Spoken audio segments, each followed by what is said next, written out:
पूज्य गुरुदेव के चरणों में कोटि कोटि वंदन। अनंत काल से मेरा जन्म मरण चालू है,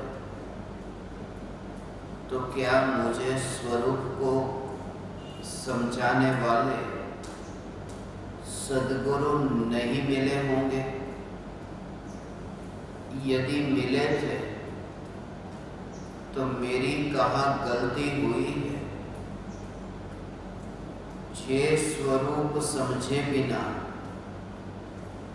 मैं पाई दुख अनंत, तो आप ऐसी कृपा कीजिए कि जे स्वरूप समझकर मैं पाऊं सुख अनंत। आत्मार्थी के भावपूर्ण वंदन।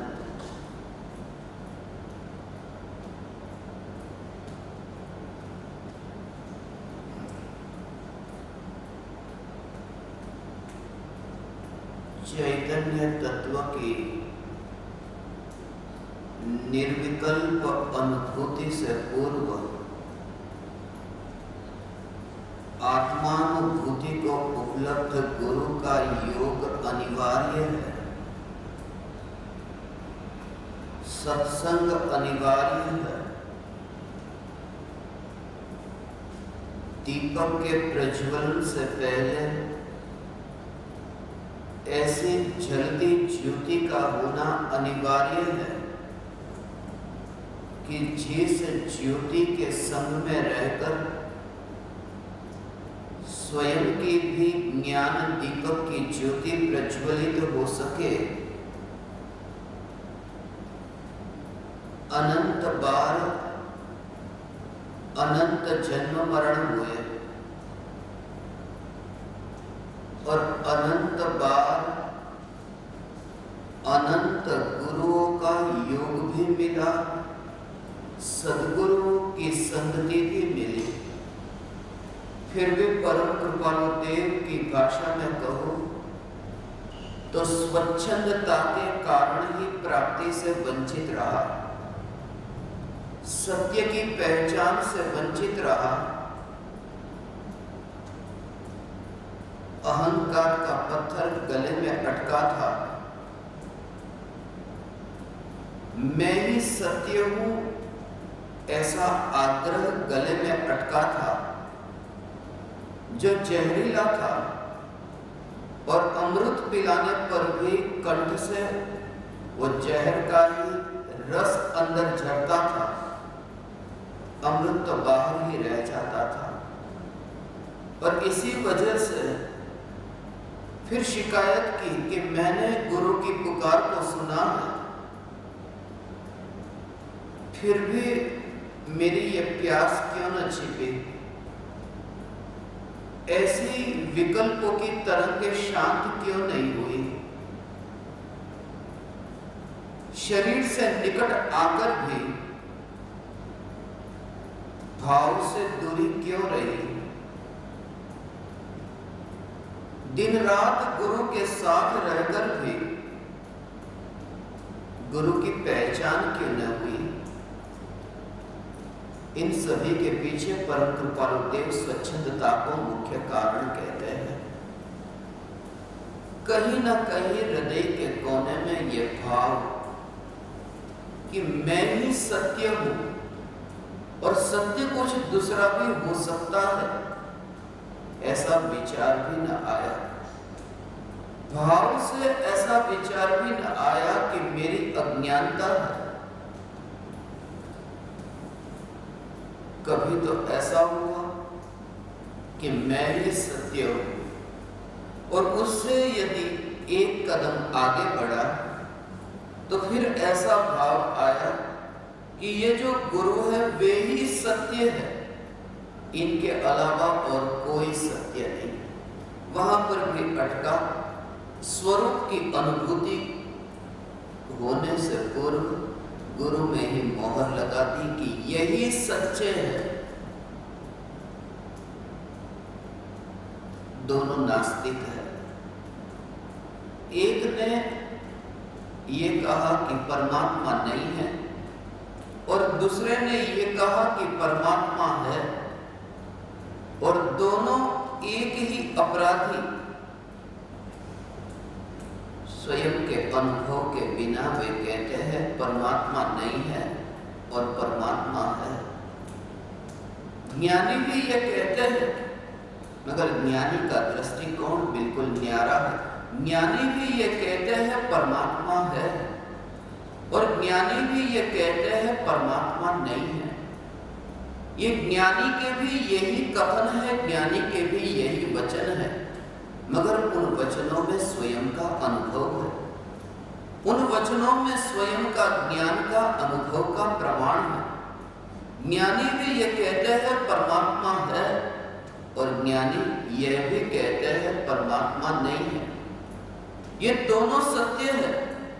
ज्ञानी कहते हैं कि मैं स्वयं परमात्मा हूं। जब कोई आत्मा स्वयं में लीन होकर ऐसी शुद्धता को उपलब्ध हो कि वह परमात्मा दशा को प्राप्त होता है, पूर्ण शुद्धता को प्राप्त होता है, वो पूर्ण शुद्धता को प्राप्त होने वाला आत्मा ही परमात्मा है और शक्ति अपेक्षा से प्रत्येक आत्मा परमात्मा है। परमात्मा है, ये सत्य है। और अनुभवी यह भी कहता है परमात्मा नहीं है। वो ये कहता है कि जगत में जो कुछ भी चल रहा है, ये जो खेल चल रहे हैं जगत में, ये जो जगत की लीला है, ये जो सब मनुष्य जो कठपुतली है, ये कठपुतली को नचाने वाला ऐसा कोई परमात्मा है, तो ज्ञानी कहते हैं ऐसा कोई परमात्मा नहीं है। परमात्मा है और परमात्मा नहीं भी है। और ये स्वयं के अनुभव से उन्होंने जाना कि परमात्मा का स्वरूप ऐसा है और परमात्मा का स्वरूप ऐसा नहीं है। अनंत बार योग मिला, मगर कहीं ना कहीं ऐसी स्वच्छंदता, इसलिए परम कृपालु देव ने सर्वस्व समर्पण जो कहा, वो सर्वस्व समर्पण तुम्हारे भीतर नहीं है। सर्वस्व समर्पण होता तो इतना भटकना नहीं होता। तुम एक ही वैद्य के पास में दवाई नहीं लेते। सभी वैद्य सच्चे हैं, वैद्य झूठे नहीं हैं। होम्योपैथी की तुम दवाई लो, उससे भी बीमारी दूर होगी। एलोपैथी की तुम दवाई लो, उससे भी बीमारी दूर होगी।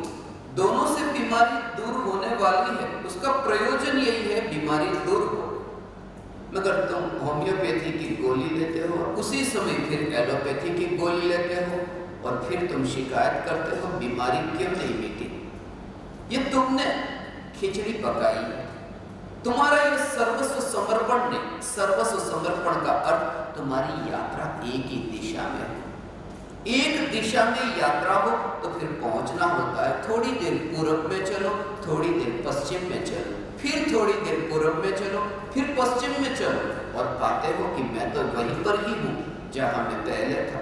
स्वाभाविक है, क्योंकि विपरीत दिशा में तुम्हारी यात्रा है। मोक्ष का मार्ग, चैतन्य का मार्ग।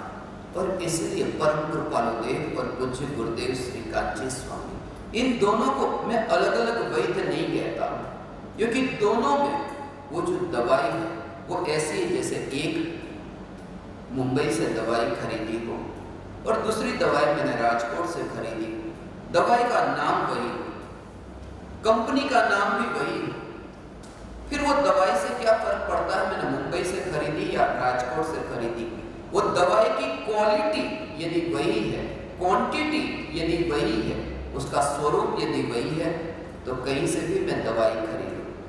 मैंने पूज्य गुरुदेव श्री से पुकार सुनी कि प्रत्येक आत्मा परमात्मा है और परम कृपालु देव से ही पुकार सुनी सर्व जीव छे सिद्ध सब, फिर कोई फर्क न पड़ेगा। मगर तुम चैतन्य का ये जो जोर और वहां से हट करके तुम फिर दूसरी दिशा में यात्रा करो तो फिर तुम्हारा पाना न हो सकेगा। परम कृपालु देव पूज्य गुरुदेव श्री कांची स्वामी ये दोनों तस्वीरें तुम जो देखते हो, ये जानबूझ करके ज्ञान दीपकों के लिए ये तस्वीर। मैंने बहुत शास्त्रों को जाना था, कंठस्थ किया था, तात्कालिक उत्तर देता था, मगर वो उत्तर शंका के बिना उत्तर थे। वो उत्तर थे, वह समाधान नहीं था। प्रश्न के उत्तर होंगे, शंका का समाधान होगा। और जब तुम क्षयोक्षम ज्ञान के बोझ को उतारते हो, यही तो विशेषता है पूज्य गुरुदेव श्री की। उन्हें पूछो, समय सार की गाथा कंठस्थ है, परम कृपालु देव से पूछो, और दोनों की भाषा एक ही। ऐसे वह भी परमात्मा, झाड़ू लगाने वाला भी परमात्मा, नीम के फूल यदि नीचे गिरे हैं तो वहां पर भी परमात्मा, और परम कृपालु देव पानी की बूंदों में भी परमात्मा। ये जो दोनों का दृष्टिकोण है, पर दोनों की एक समानता कि समय साथ दो में से किसी को भी कंठस्थ नहीं था। इन दोनों की ये विशेषता कि इन्हें शास्त्रों की गाथाएं कंठस्थ नहीं थी, फिर भी उन्होंने पाया। कर्म की 148 प्रकृतियों के नाम पूज्य गुरुदेव श्री को कंठस्थ नहीं थे, मैंने सुना था। 148 प्रकृतियों के नाम परम कृपालु देव, ये शास्त्रों की, ये गोमटसार की गाथाएं वे जानते नहीं थे, मगर फिर भी ये दोनों ने पाया। मैंने जानबूझ करके ये तस्वीर, यहां पर और भी तस्वीर लग सकती थी, मगर मैंने जहां से पाया इनसे कि तुम्हारी बुद्धि को तुम विराम दो और बुद्ध पर तुम्हारा जोर हो, वरना अहंकार ऐसे पकड़ता है, वो तुम्हें पता भी नहीं चलता। इसलिए पंडित की चाल देखो और ज्ञानी की चाल देखो, गुरुदेव का चलना देखो और किसी पंडित का चलना देखो, दोनों में बहुत फर्क है। और वो फर्क सिर्फ शरीर का नहीं, अंदर में अहंकार की वो चाल है। इसलिए ये जानबूझ करके ये पूज्य गुरुदेव श्री कांजी स्वामी और परम कृपालु देव पंचम काल है, अल्प समय, गृहस्थ की भूमिका, व्यर्थ के इतने विकल्प, इतना बोझ, और उसमें कब मृत्यु उसका पता नहीं। अनंत बार ऐसा योग मिला। इसलिए मैं ज्ञान दीपकों के लिए खास ये कहता हूं, मैंने तुमसे कहा पूरे दिन भर कभी भी तुम आओ, तुम सामने से मुझे कहो कि आज चैतन्य चैतन्य चैतन्य पर ही अलग अलग दृष्टिकोण, मगर चैतन्य को मुख्य बनाकर चलो चर्चा करते हैं। मगर तुम कायर हो, नपुंसक हो, तुम्हारे पास अभी ये अंदर से ऐसा साहस ही नहीं जगा कि चलो करते हैं सत्संग चैतन्य पर और कुछ भी नहीं।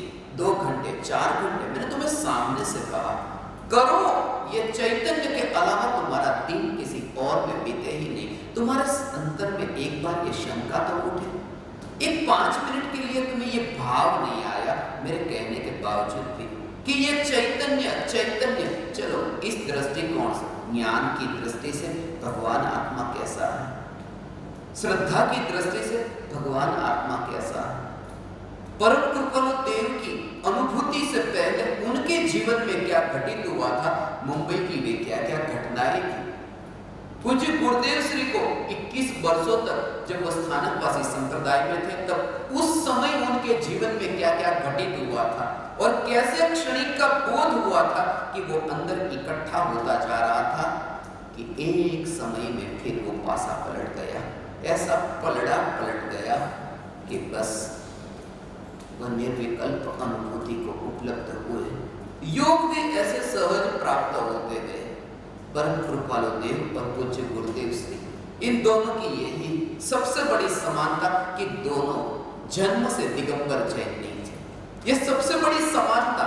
और इन दोनों ने जो समय सार को पूरी पृथ्वी पर पहुंचाने में योगदान दिया, उतना योगदान आज के जमाने में जन्म से जन्मे हुए दिगंबरों का भी नहीं। सत्य की जो पहचान करता है वो निष्पक्ष होकर के कि मैं दिगंबर इसलिए ये सत्य, ऐसा नहीं। वो ये कहते हैं मेरा ये स्वयं का अनुभव है, मेरा ये स्वयं का अनुभव। और तब वह मोहर लगती है पूज्य गुरुदेव श्री। इसलिए परम कृपालु देव आज का दिन 1160 का दिन, 117 का दिन, पूरी पृथ्वी पर सबसे ज्यादा मैंने यदि आत्म सिद्धि की कोई गाथा पर सत्संग किया हो, 117वीं गाथा, आज 117 का दिन है। और परम कृपालु देव की ये विशेषता, पंथवाद में तुम अटके हो इसलिए पाया नहीं, तुम्हारा सर्वस्व समर्पण नहीं। शिकायत मत करना अनुभूति को यदि तुम उपलब्ध नहीं होते हो तो। और सर्वस्व समर्पण का अर्थ स्वरूप के प्रति समर्पण, व्यक्ति वहां गौण हो गया, संप्रदाय गौण हो गया, संप्रदाय है ही नहीं वहां संप्रदाय नहीं। संप्रदाय तो पीछे जो चलने वाले लोग हैं वो बनाते हैं, जिन्होंने पाया वे संप्रदाय नहीं बनाते। इसलिए व्यक्ति जो है उसके पीछे जो चलने वाले, वहां उसकी भीड़ होती है, क्योंकि उस भीड़ में उसकी जो मान्यता है उस मान्यता के अनुरूप वो वहां पर ऐसा वक्तव्य सुनने को मिलता है कि भीड़ वहां उसके पीछे पीछे चलने लगती है। महावीर भगवान के पीछे चलने वाले लोग और गौतम बुद्ध के पीछे चलने वाले लोग, ये कौन लोग थे? ये जो पीछे भीड़ जो इकट्ठी हुई थी, एक बात हमेशा याद रखना, भीड़ इकट्ठी करने के लिए एक बहुत दावे की जरूरत होती है। मैं ही सच्चा हूं, तुम जितना जोर से दावा कर सको ने यही सत्य है, फिर भीड़ इकट्ठी होगी। यदि कोई व्यक्ति कहे ये ठीक है और ये भी ठीक हो सकता है, ये भी ठीक हो सकता है, ये भी ठीक हो सकता है, दुनिया कहेगी इसका कोई ठिकाना नहीं, सुबह क्या कहता है और दोपहर में क्या कहता है। आज महावीर भगवान के बाद, इतने काल बीतने के बाद आप देखो वितरागी धर्म और आत्मा की अनुभूति को उपलब्ध होने वाले जीव कितने, और दिन प्रतिदिन तुम देखते हो संख्या कम होती जा रही है, कम होती जा रही है।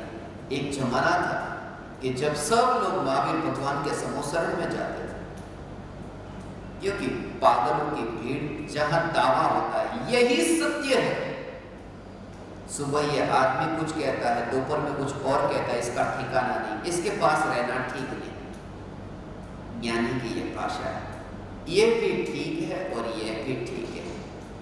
ये जो अनेकांत स्वरूप को समझे हुए, ये जो स्याद्वाद वाणी जिनके मुखार बिंद से चढ़ती है, ये ज्ञानी की वाणी। इसलिए भीड़ इकट्ठी होना बहुत मुश्किल है, क्योंकि उसके पास दावा नहीं, यही सच्चा। और पागल तो दावे को देखते हैं कि देखो ये व्यक्ति कितना स्ट्रॉन्ग है, ये दावा करता है। इसलिए व्यक्ति के पीछे जो भीड़ है, कृपालु देव ने भीड़ को देखा ही नहीं। कृपालु देव ने जो शब्द भी दोनों लिखे ने, दोनों शब्दों में भी ये रहस्य है। एक है झील, दूसरा है बुद्ध।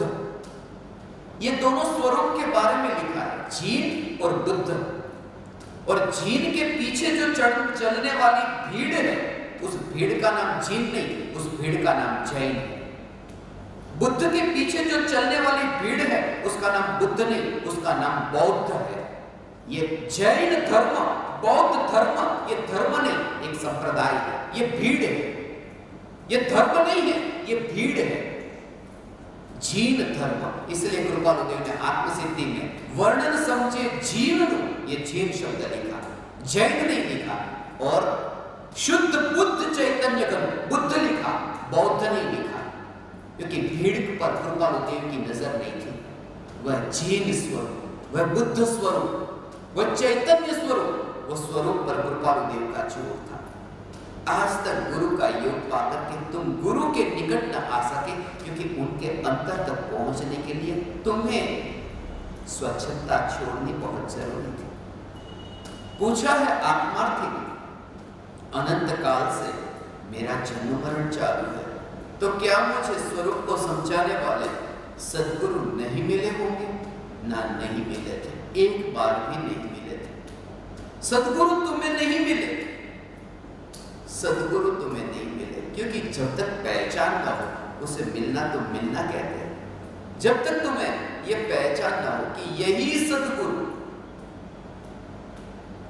तब तक पहचान ही नहीं। यहाँ पर आत्मा है, परमात्मा है। तुम्हें परमात्मा मिला या नहीं मिला? यदि कोई तुमसे पूछे तुम्हें परमात्मा मिला या नहीं, तो परमात्मा तो वह जो एक समय के लिए दूर नहीं, वो यही है, यही है। फिर भी तुम यही कहोगे परमात्मा मुझे नहीं मिला।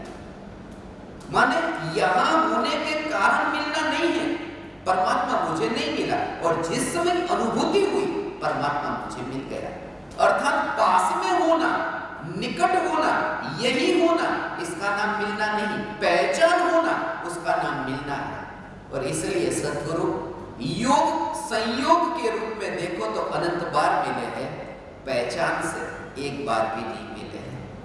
जन्म मरण चालू है तो क्या मुझे स्वरूप को समझाने वाले सद्गुरु नहीं मिले होंगे? यदि मिले थे तो मेरी कहाँ गलती हुई? बस गलती नहीं हुई, अपराध हुआ। गलती की माफी है, अपराध की सजा है। गलती अनजाने में होती, अपराध जानबूझकर होता।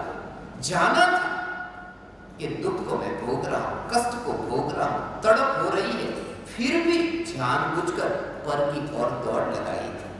धन यहां मुट्ठी में था, पद्मनंदी कहते हैं। धन मुट्ठी में, मगर खोजा वन वन में जाकर के। और किसी ने समझा तो भी न समझे, भ्रम से भ्रमित होकर के मान बैठे। शराब के नशे में यदि कोई व्यक्ति ये कह भी दे कि मैं परमात्मा हूं, क्या तुम स्वीकार करोगे कि वह व्यक्ति परमात्मा को उपलब्ध हुआ? वो कहता है मैं परमात्मा हूं, और ये तो बाहर की शराब और तुम्हारी तो भीतर की मोह की शराब। और मोह की शराब में तुम बोलते हो कि मैं परमात्मा हूं, देह पर वास करते हो और पुकार परमात्मा की करते हो। ज्ञानी अज्ञानी में यही अंतर है, यही अंतर है। इसलिए प्रवचन सुनने के बाद जो लोग कहते हैं कि आज ऐसा प्रवचन क्यों दिया, कैसा प्रवचन, बहुत आनंद आया, ऐसा प्रवचन आज आपने कैसे दिया? ज्ञानी को जागृत, वो देखता है ऐसे। ये सवाल तुम ऐसे ही पूछ रहे हो जैसे तुम बांसुरी से पूछते हो कि तूने ये संगीत क्यों बजाया? अब बांसुरी कहे मैं क्या करूं, बजाने वाला तो कोई और है। तुम्हें सुनाई दिया यहां, मगर मैं वहां नहीं। बांसुरी ये कहे मैंने ये नहीं बजाया, बजाने वाला कोई और है। पर ज्ञानी को ये जागृत, ये बोलने वाला मैं नहीं, ये बोलने वाला तो कोई कर्म का उदय है, आया और गया। और यदि सूक्ष्म दृष्टि से देखे तो ये बोलने वाले, ये परमाणुओं का टकराना है। और टकराने से मेरा टकराना कैसे हुआ? क्योंकि ज्ञान की सत्ता में वो टकराने का स्वभाव नहीं। पुद्गल पुद्गल का टकराना हो, दोनों के बीच में एक क्षेत्रांग का संबंध हो, मगर संबंध इसी बात को बताता है कि वह वही नहीं है, कुछ अलग है। वरना ये संबंध नहीं कहते। कहते हैं पिता का पुत्र के साथ संबंध, इसका मतलब ये कि पिता अलग है, पुत्र अलग है। संबंध वही होता है जहां दोनों में अलग अलग हो, एक न हो, वरना संबंध कहने की जरूरत नहीं। इसलिए ये कहा द्रव्य और गुणों के भेद। आत्मा का ज्ञान के साथ में क्या संबंध है कि आत्मा अभेद है और ज्ञान है आत्मा का भेद है, अंश है। इतना तो संबंध कि अंशी है आत्मा और ज्ञान है, अंश है, इतना तो संबंध है बस। इसलिए वह दूरी हो गई। जहां संबंध है वहां दूरी। ज्ञान और आत्मा के बीच में ये अंश अंशी संबंध, ये दूरी बताती है। ये इस बात को बताता है कि जो आत्मा है वह ज्ञान नहीं है, क्योंकि आत्मा अभेद है और ज्ञान भेद रूप है। इसलिए गुणों के लक्ष्य से अनुभूति नहीं होती। यदि गुणों के लक्ष्य से अनुभूति होती तो वे गुण ही आत्मा हो जाते, मगर गुण आत्मा नहीं है। इसलिए क्योंकि अंश है ज्ञान और अंशी है आत्मा, और दोनों के बीच में ये संबंध है। जहां संबंध है वहां भेद है। इसलिए आत्मा चैतन्य स्वरूप, आत्मा का चैतन्य स्वरूप के साथ क्या संबंध है कि आत्मा ही चैतन्य स्वरूप है। वहां संबंध क्या है, इसलिए वहां दूरी नहीं। जे स्वरूप समझे बिना मैं पाई दुख अनंत, तो आप ऐसी कृपा कीजिए, जे स्वरूप समझकर मैं पाऊं सुख अनंत। स्वच्छंदता छूटे, और जब तुम्हारे में ऐसा साहस आएगा कि मुझे भीड़ को अपने पास इकट्ठी नहीं करनी, मगर मरते समय में पछताऊंगा नहीं, जब इस शरीर में से आत्मा का वियोग हो उस समय में पछताऊंगा नहीं कि मैंने कुछ गलत किया, उस समय कि मैंने ख्याति के लिए, प्रसिद्धि के लिए, नाम के लिए, वाह के लिए, संप्रदाय के लिए, पंथ के लिए मैंने कहीं ना कहीं थोड़ी छूट रख दी। नहीं, सुकून से देह छोड़ सकोगे तुम। चैतन्य तत्व की अनुभूति होती है तब ऐसी अपूर्व दशा प्रकट होती है। असत्य निकलता ही नहीं। पहले बहुत असत्य बोलता, कहता था मैं बड़े बड़े सेठ आए हैं देखो, फिर सेठ और परमात्मा इन दोनों का कोई नाता ही नहीं, फिर गरीब और परमात्मा इन दोनों का कोई नाता ही नहीं।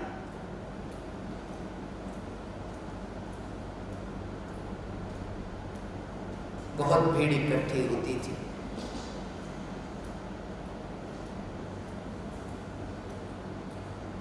बहुत भीड़ होती थी।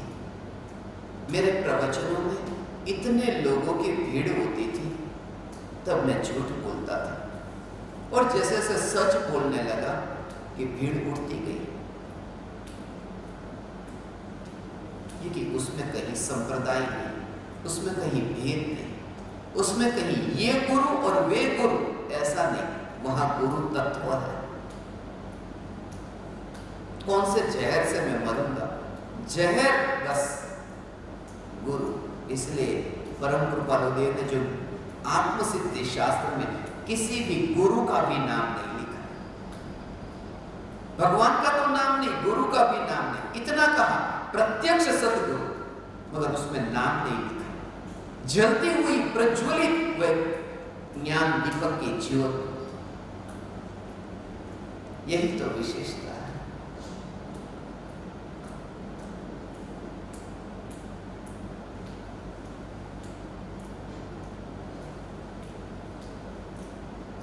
प्रत्यक्ष सद्गुरु का योग पाकर भी, संयोग पाकर भी प्राप्ति से वंचित रहे, क्योंकि सत्य सुनना अच्छा नहीं लगता था।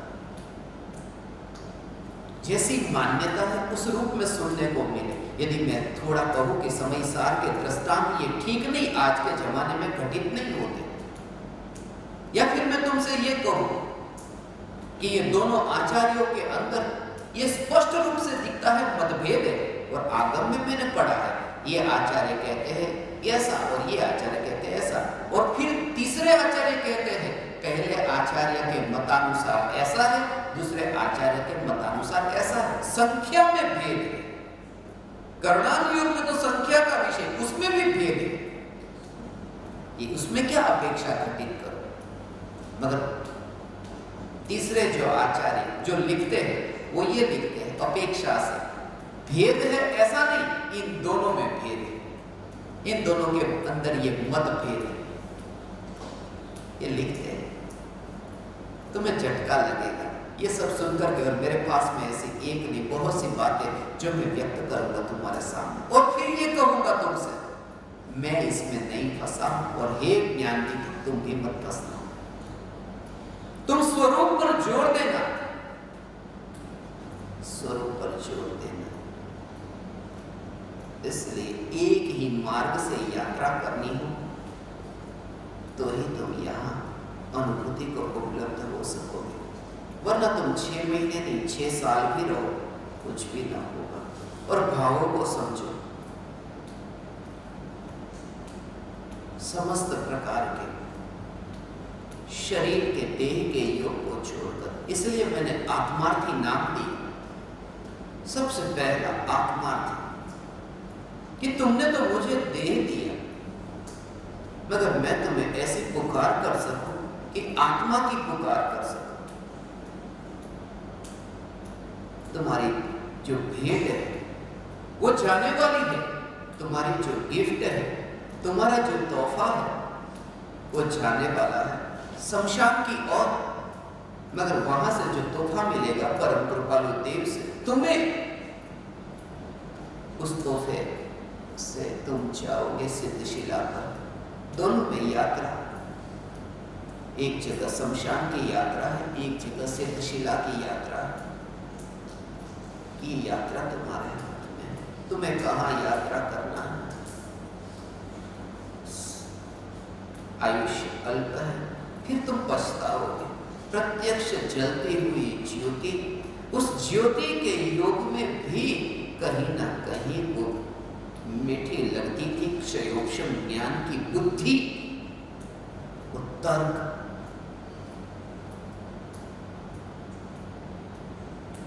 मीठे मीठे दृष्टांत, जिसमें स्वरूप पर जोर नहीं था।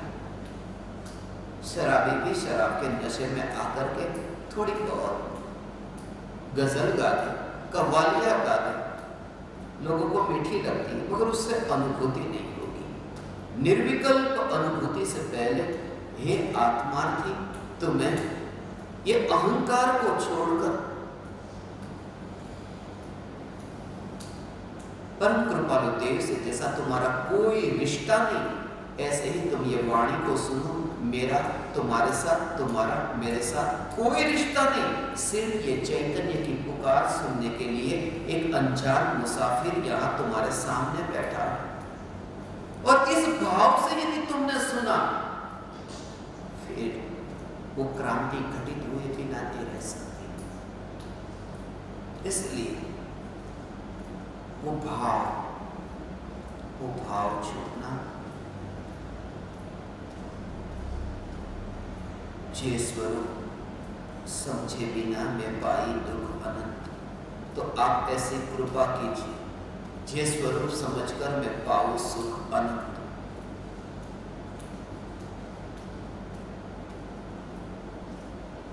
कोई भी गुरु समझा न सके,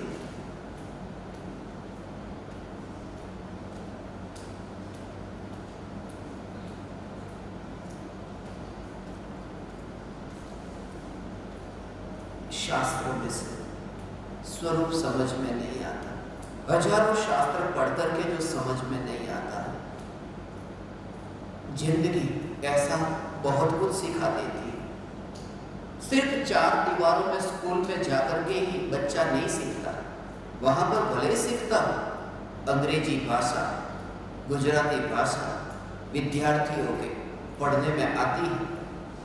यहाँ गुजरात में है तो गुजराती, अमेरिका में है तो अंग्रेजी, मगर वो स्कूल में जाकर के अंग्रेजी गुजराती नहीं पढ़ता। वो उस समय से गुजराती उसे आती थी, स्कूल में जाने से पहले वो गुजराती बोलना जानता था, और वो गुजराती उसने स्कूल में नहीं पढ़ी। वो कैसे? जिंदगी ने उसे गुजराती सिखा दी। स्कूल में तो बहुत बाद में सीखे या न सीखे, कुछ भरोसा नहीं, पढ़ने भी न जाए, मगर वो गुजराती बिना स्कूल में गए ही सीख लिया। मैं तुमसे ये कहता हूँ, बहुत सी बातें ऐसी है जो स्कूल में पाठशाला में जाकर के सीखने को मिले, ऐसा नहीं, जिंदगी सिखाती है। दुनिया की किताब से जो सीखने को नहीं मिलता, जमाना वो सिखा देता है। और ये मेरे स्वयं का अनुभव, मैंने बहुत धोखे खाए, फिर भी मैं चुप रहा। अपने से मैंने बहुत धोखे खाए, परायों से नहीं। पराया तो क्या धोखा दे, अपने से धोखा खाया, और फिर भी मैं चुप रहा, बोला नहीं। आज तक मैं नहीं बोला। आज मैं तुमसे ये कहता हूं, मैंने इतने धोखे खाए अपने जीवन में, फिर भी मैं चुप रहा, मैं बोला नहीं। और इसमें भी तुम्हें मेरा दृष्टिकोण समझ में आए तो तुम भी यही कहोगे कि हमने भी धोखे खाए हैं, फिर भी हम चुप रहे हैं। अपनों से ही धोखे खाए। मोह का भाव क्या है? अपनी ही तो पर्याय है। मैंने अपने से ही धोखे खाए, ये मिथ्यात्व के कारण ही, अपने के कारण ही मैंने धोखे खाए, फिर भी मैं चुप रहा। क्योंकि ज्ञान दर्पण तो बोलता ही नहीं, वह चुप रहता है, वह सिर्फ जानता है कि ये धोखा खाया जा रहा है, मैंने अपनों से ये धोखा खाया, फिर भी मैं चुप रहा, मैं न बोला और अनंत काल तक मैं न बोलूंगा।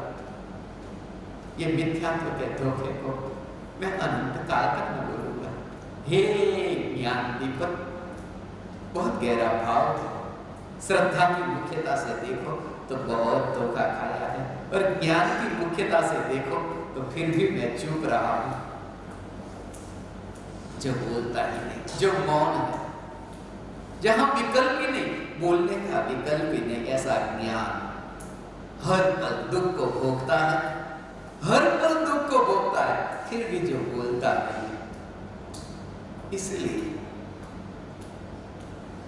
जब तुम्हें चैतन्य की अनुभूति होती, तुम्हारी भाषा में कहो, तुम्हारी भाषा में, कि चैतन्य से तुम्हारा ऐसा प्रेम हुआ, ये शब्द खो गए, प्रेमी के पास शब्द खो जाते, दो प्रेमी मिलते हैं, क्या बोले क्या बात करें, दूर थे तब इतना बोलते थे, इतना लिखते थे, जैसे ही मिले मौन हो गए, प्रेमी के पास शब्द खो जाते हैं। यही अनुभूति भीतर की है, जब तुम अंतर में डुबकी लगाते हो, शब्द खो जाते हैं, मौन हो जाते हो, और मौन हो जाते हो किसके बल पर? जो त्रिकाल मौन है, जो चुप रहा है, उसमें ही तो तुम्हारी डुबकी लगी है, फिर वहां वाणी कैसे निकलेगी? चुप में डुबकी लगी कि पर्याय भी चुप हो गई, उसे कहते हैं मौन हो गया, वो निर्विकल्प अनुभूति। ध्यान की वह दशा, निर्विकल्प अनुभूति की दशा, बहुत बार ठोकरें खाए, 11वें गुणस्थान से नीचे गिरा। आज का दिन मुझे हमेशा याद आता है, शुद्धोपयोग के कारण परम कृपालुदेव 11/7 का दिन, 11वें गुणस्थान से नीचे गिरता है, 7वें गुणस्थान तक पहुंचता है। 11/7 का दिन है, 11 से लेकर 7वें गुणस्थान तक शुद्धोपयोगी है।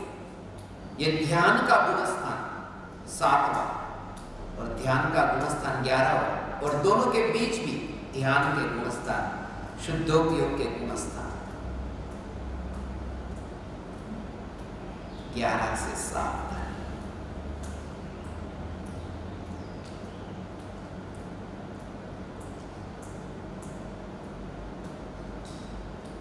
सर्वस्व समर्पण,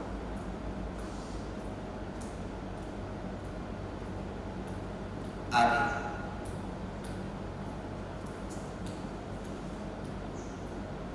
दूसरे शब्द,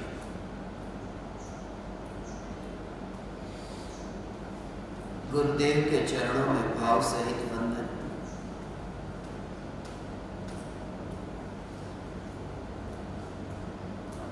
आप श्री के 1 जुलाई के प्रवचन में सुना, मैं चैतन्य परमात्मा हूं, मैं चैतन्य परमात्मा हूं।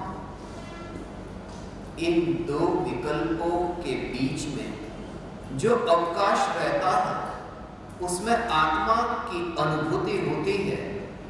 मैंने अनेक बार उस अनुभूति का प्रयास किया, परंतु निष्फल रहा। आपने इतना सरल मार्ग बताया, जिसमें मेरे प्रयोग में कहाँ कमी रह जाती है, कृपया बताने की कृपा करें। अनेकांतवादी के चरण बंधन।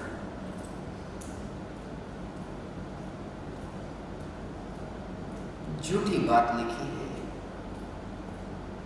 ये झूठी बात लिखी है, इतना सरल मार्ग बताया,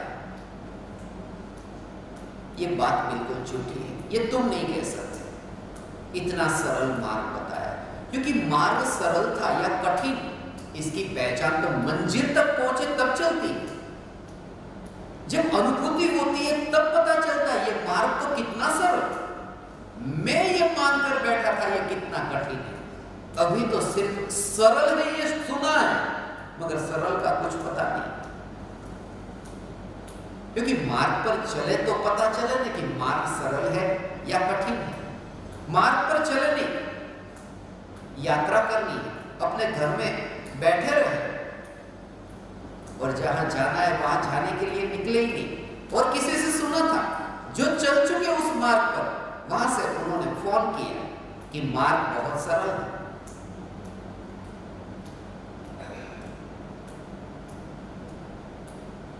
और तुमने ये मान लिया कि हाँ मार्ग सरल है। ये झूठी बात है। मार्ग सरल है, ये सत्य है, मगर अज्ञानी ये नहीं कह सकता कि मार्ग सरल है। जो कहा दो विकल्पों के बीच में, इन दो विकल्पों के बीच में, विकल्प नहीं, इन दोनों शब्दों के बीच में, ये वाणी के बीच में, क्योंकि विकल्प के बीच तो अवकाश ही नहीं, एक विकल्प, दूसरा विकल्प, तीसरा विकल्प, मगर जो वाणी सुनने में आ रही है वो वाणी के सुनने के काल में ये अवकाश का भाव ये था कि तुम्हारी रुचि उस वाणी में ऐसी न रहे कि वाणी के बीच में जो अवकाश है, ऐसे ही तुम्हारे लिए जो वाणी निकलती है वो वाणी भी अवकाश जैसी ही हो जाए। उसका मतलब कि जो अवकाश को तुम सुनते नहीं हो, अवकाश में सुनने जैसा क्या है, ऐसे ही वो अवकाश जो है, ऐसी ही वो वाणी भी अवकाश जैसी हो जाए। और तुम्हें ये जागृति अंतर्करण हो कि जैसे अवकाश में से कुछ मिलने वाला नहीं है, ऐसे ही वाणी में से भी कुछ मिलने वाला नहीं है, ऐसी श्रद्धा। तो फिर अंतर में ही खोज होगी। वाणी से मिलने वाला नहीं है,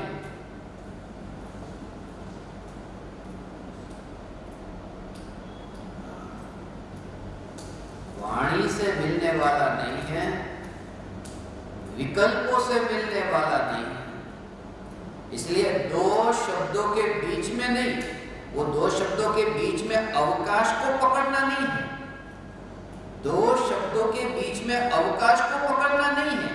वो वाणी जो निकलती है उसे भी अवकाश की भांति प्रधानता न देकर उसके भाव को ग्रहण करके अंतर में तत्व विचार, वो भाव को ग्रहण करना।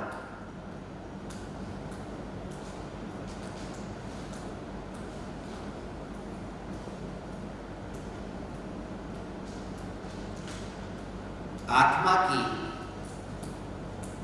अनुभूति होती है, फिर भी ये अंतर की भावना को व्यक्त किया। ये भी एक साहस चाहिए, ये भी इतनी सरलता चाहिए, वरना बाप की पकड़ होती है बेटे के सामने। ये बेटा मेरा, जो मैं कहता हूं वही उसने मानना चाहिए। मगर ये इतने निष्पक्ष होकर के, इतने सरल होकर के, ये सरलता कहता हूं मैं। मार्ग तुमने सरल नहीं पाया, ये तुम्हारी सरलता कि ये जो अंतर में हो रहा है वो व्यक्त किया।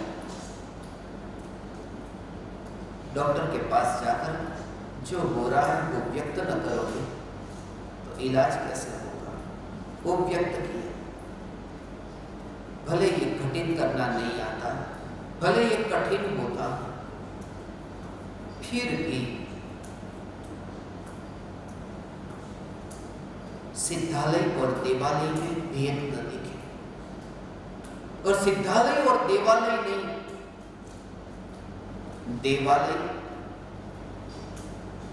ये देवालय, देह रूपी देवालय, उसमें भेद न दिखे। शरीर के परमाणु में ऐसी दृष्टि का प्रकट होना,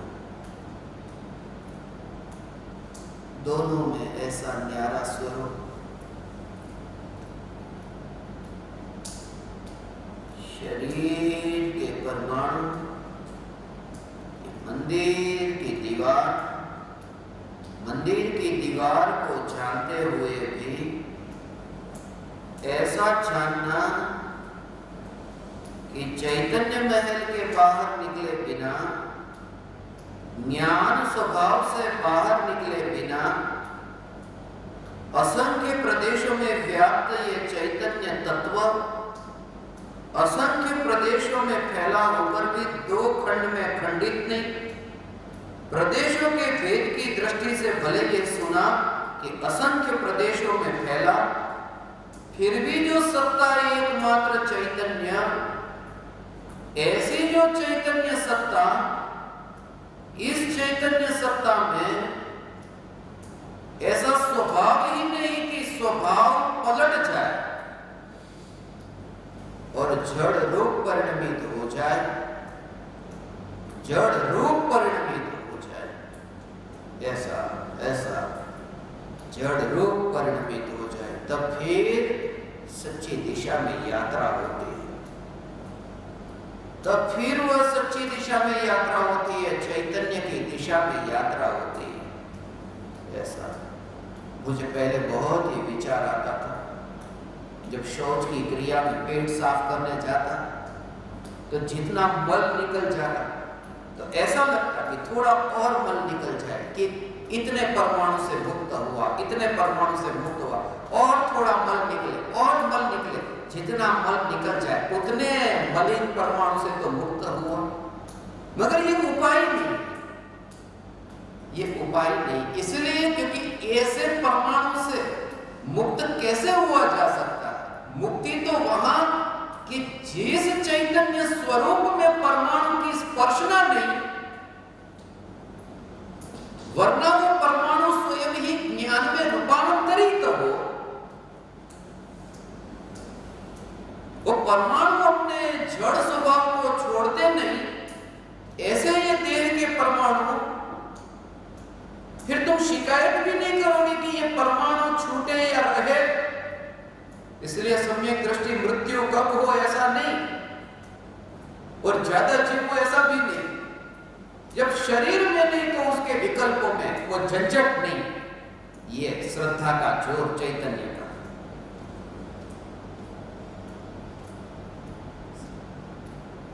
मार्ग सरल है, ये भी ज्ञानी का कथन है, और प्राप्ति दुर्लभ है, ये भी ज्ञानी का कथन है।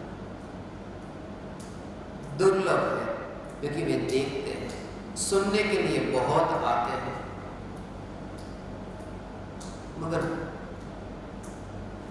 मूल में ही मूल, जो मैंने कहा ना, 6 महीने तुम सर्वस्व समर्पित होकर के तो बैठो, 6 महीने के लिए वो गारंटी दी, 6 महीने के लिए, मगर उस 6 महीने के समय के दौरान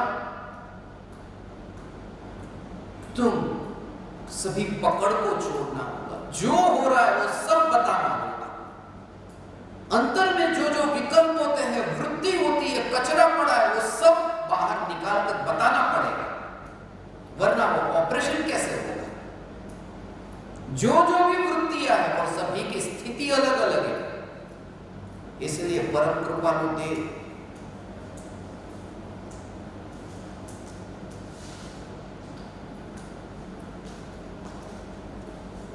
सौभाग्य भाई के साथ जो व्यक्त करते, वो पत्रों को आप पढ़ो, और सौभाग्य भाई जो व्यक्त करते हैं,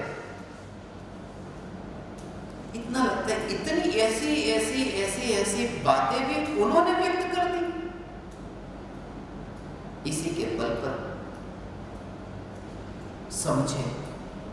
समझे कोई सौभाग्य।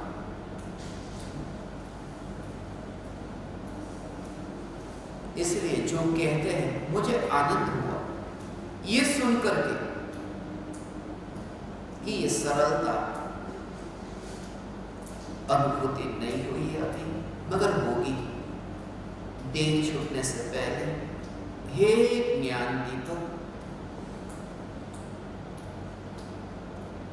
अनजान होने का प्रयास करना, परिवारजनों से,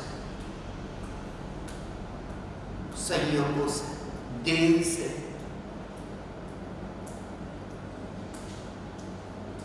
और स्वच्छंदता छोड़कर, स्वच्छंदी न होकर, धोखा न देकर, प्लास्टिक के फूल में पानी न छिड़क कर, वरना धोखा दोगे तो पड़ोसी को, वरना शक हो जाएगा पड़ोसी को। यदि पानी न डालो तो पड़ोसी को शक हो जाएगा कि ये फूल नकली है। असली दिखाने के लिए पानी प्लास्टिक के फूल पर लोग डालते हैं, कहीं पता न चल जाए।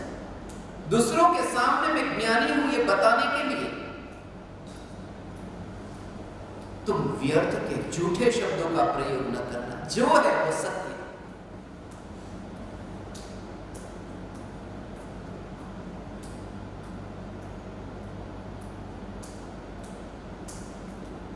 प्रति समय है जागृति।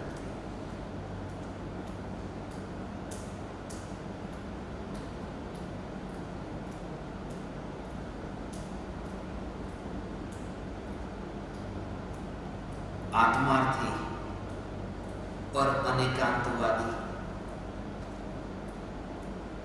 इन दोनों ने अंततः जो शंका पूछी, अनुभूति की, यदि ये सुना होगा, यही सुना होगा, मुझे नहीं लगता मृत्यु तुम्हें तड़पाएगी। वह दशा प्रकट होगी।